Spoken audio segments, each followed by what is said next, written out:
జై తెలుగుదేశం, జై తెలుగుదేశం, జై తెలుగుదేశం. జోహార్ ఎన్టీఆర్, జోహార్ ఎన్టీఆర్, జోహార్ ఎన్టీఆర్. వేదిక పైన, వేదిక ముందర ఆసీనులైనటువంటి నాకు ప్రాణ సమానమైనటువంటి తెలుగుదేశం పార్టీ కుటుంబ సభ్యులందరికీ స్వాగతం, సుస్వాగతం. పత్రికా విలేకరులకి మనస్ఫూర్తిగా స్వాగతం. దేశంలో అనేక రాజకీయ పార్టీలు ఉన్నాయి, కానీ మహానాడుల వేలాది మంది ప్రతినిధులతో మంచి చెడులు, విధానాలు, ఆలోచనలు చర్చించుకునే ఏకైక పార్టీ తెలుగుదేశం. ప్రతిపక్షంలో ఉన్న, అధికారంలో ఉన్న మహానాడు అంటే అదే జోరు, అదే హోరు. మీ ఉత్సాహం చూస్తే నా మనసు ఉప్పొంగుతా ఉందని చెప్పి తెలియజేస్తున్నా. రాయలసీమలో మహానాడు అంటే తిరుపతిగా ఉండేది. ఇప్పుడు తొలిసారి దేవుని కడపలో, అది కూడా కూటమి ప్రభుత్వం ఏర్పాటైన తర్వాత తొలి మహానాడు కడపలో ఏర్పాటు చేసుకుంటున్నాం. ఈరోజు కడప గడ్డపై జరుగుతున్న ఈ మహానాడు చూస్తే ఎన్నికలై ఏడాది జరుగుతున్నా మీలో ఆ కసి, ఉత్సాహం, ఉద్వేగం ఏమాత్రం తగ్గలేదు. నేను చాలా మహానాడు చూశాను. దగ్గర మనం చూస్తే 34 మహానాడులు మనం జరుపుకున్నాం. 2 మహానాడులు డిజిటల్గా జరిగాయి.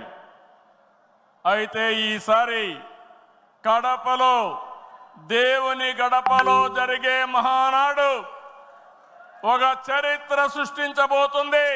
సువర్ణాక్షరాలతో ఆంధ్రదేశ రాష్ట్ర ఆర్థిక పరిస్థితి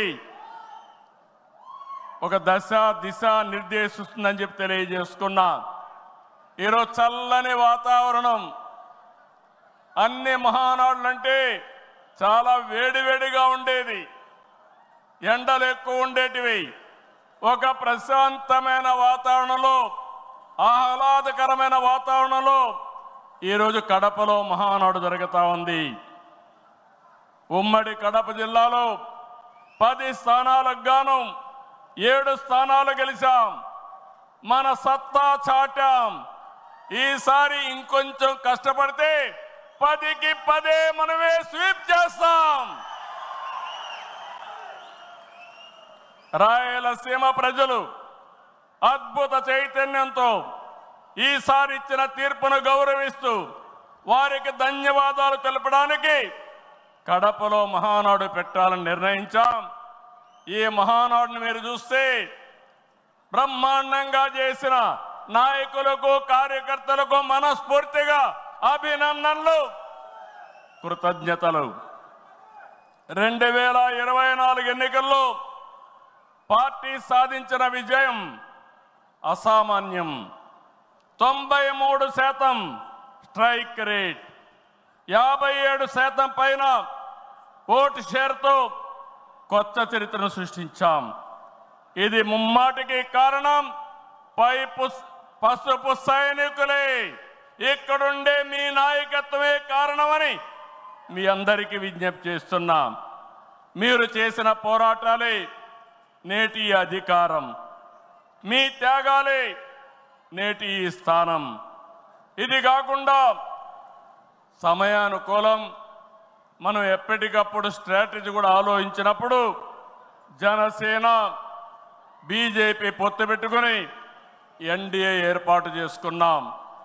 దానివల్ల కూడా ఈరోజు ఈ మహా విజయానికి దోహదం చేశాయని చెప్పి విజ్ఞప్తి చేస్తున్నా. ఏమీ ఆశించకుండా దశాబ్దాలుగా ప్రతి గ్రామంలో జెండా మోస్తున్న కార్యకర్తల వలనే మనం ఇక్కడున్నాం. నేనే కాదు, ప్రతి ఎమ్మెల్యే, ప్రతి ఎంపీ, ప్రతి మంత్రి గుర్తించుకోవాలి. 43 ఏళ్ల ప్రస్థానంలో దేశంలో ఏ పార్టీ ఎదుర్కొన్నటువంటి సంక్షోభాలు పార్టీ ఎదుర్కొన్నాం. అయితే పార్టీ పని అయిపోయిందని మాట్లాడిన వాళ్ళు వాళ్ళ పని అయిపోయింది తప్ప పార్టీ మాత్రం ఎప్పుడు ఎక్కడ తిరిగి చూడలేదు. తెలుగుదేశం జెండా రెపరెపలాడుతూనే ఉంటుంది. నాటి ఎన్టీఆర్ చైతన్య రథం, నేను చేసిన వస్తున్న మీకోసం పాదయాత్ర, ఎన్నికల ముందు లోకేష్ చేసిన యువగళం వరకు కార్యకర్తల్లో అదే పోరాట స్ఫూర్తి. పాలనంటే హత్య రాజకీయాలు, కక్ష సాధింపులు, వేధింపులు, తప్పుడు కేసులని మార్చేశారు గత ప్రభుత్వం. విధ్వంస పాలనతో